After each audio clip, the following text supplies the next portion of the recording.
I'll show you the water bottle here. See how that thing shakes? Yeah, it's really bad. Alright guys, check this out. Look at that bottle right there. It's nice and even, no movement. Idle's nice. This problem is fixed.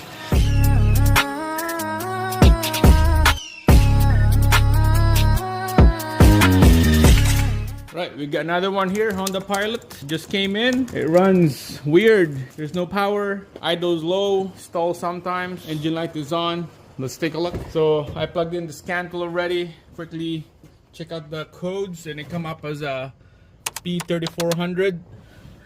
Where's the light? Haven't ran this engine yet, so it's cold. We're gonna feel it. We're gonna check it out. So this code, it's basically it's valve pressure switch on the oil. So you would have that code if it's like a faulty switch. Lack of oil, contamination on the oil, low oil pressure, plug filter. So let's quickly start the engine here, and let's hear it. All right, here we go. I graph all the sensors that I need to look out. The first two is the oil pressure switch from the rocker on the rear engine and the front of the engine. Oil pressure switch right there. Those two, the misfire. Okay, because this engine, it deactivates when a certain speed, when you're just cruising around. It just shuts a couple cylinders for fuel good mileage, and that's controlled by oil pressure. So this is what's going on here. That's why I got this misfire total, because it misfire. I heard if it's a bank 2 up on the front of the engine, if the oil pressure is faulty, it would have a misfire on that bank 2. That would be the 4, 5, 6 cylinders. Yeah, I could feel it shaking, idling. Oh wow. Yeah.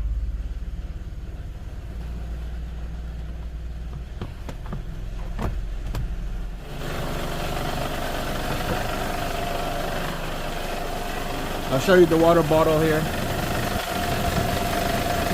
See how that thing shakes? Yeah, it's really bad. So this is a problem. Low idle, vibration on the engine. And you can see here on the rear rocker is on, and the front rocker pressure switch is off. That would be the front right here, and the rear is over there. There's a switch for the rear, and there's a switch right here for the front. So that's a red flag right there. That should be on all the time. Exact same thing as the rear. Okay, pressure switch. Oil is 69 psi. That's good. Misfire. Nothing on misfire. Alright, let's give a little bit of gas here. Bank 2 is 4, 5, 6 cylinders, so take a look at that.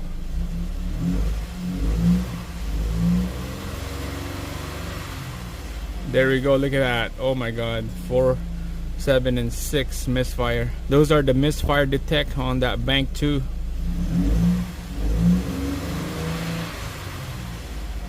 Because of that sensor right here, it's off. Let's go underneath the hood. Alright, I turn up the engine. Just gonna take a look at the oil level on this thing. Yeah, the oil is dirty. Definitely needs an oil change on this. Oh wow, look at that. It's really low. There's nothing. There's like way down here. Yep, nothing. Jesus Christ. That would be one of the red flag that cause that pressure sensor to not to activate. Let's add some oil and let's warm up the engine.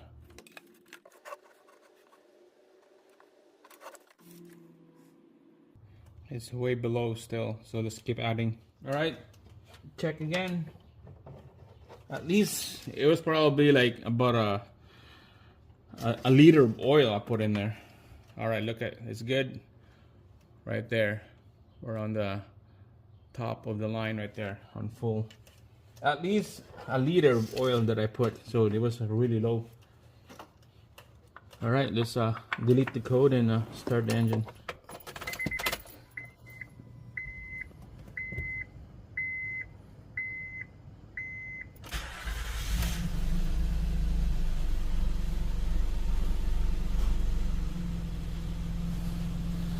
All right, switch is still off.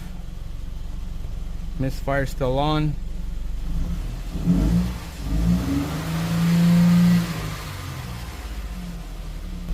All right, let's dive in and go to a different approach. All right, guys, check this out. Look at that bottle right there. It's nice and even, no movement. Idle's nice. This problem is fixed.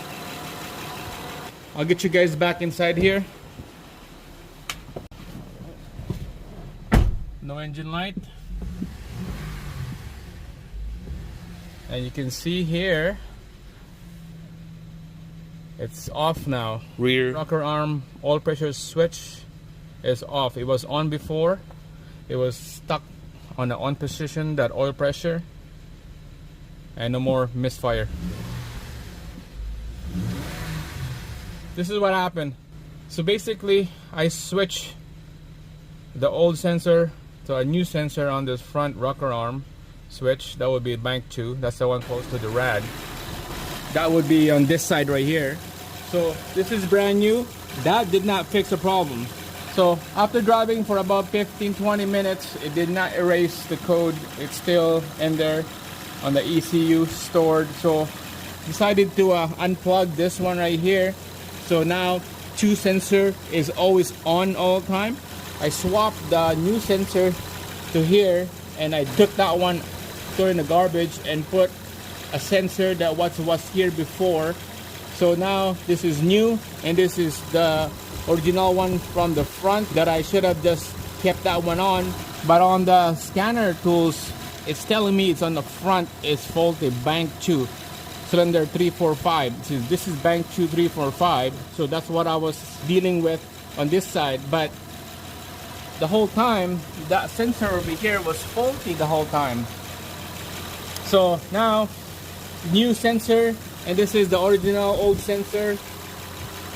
And then here's the one here from before, and that fixed the problem. So I was barking on the wrong tree. I was focusing on this side, but the faulty one is at the back right here.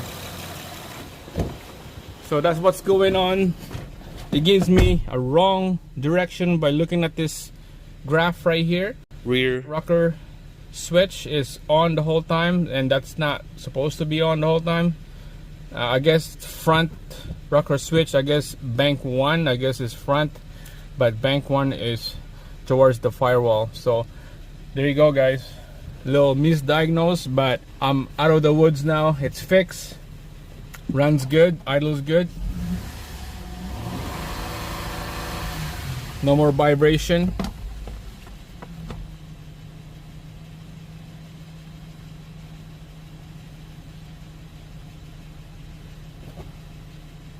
Let's do a quick read on the codes, and there you go. No code detect.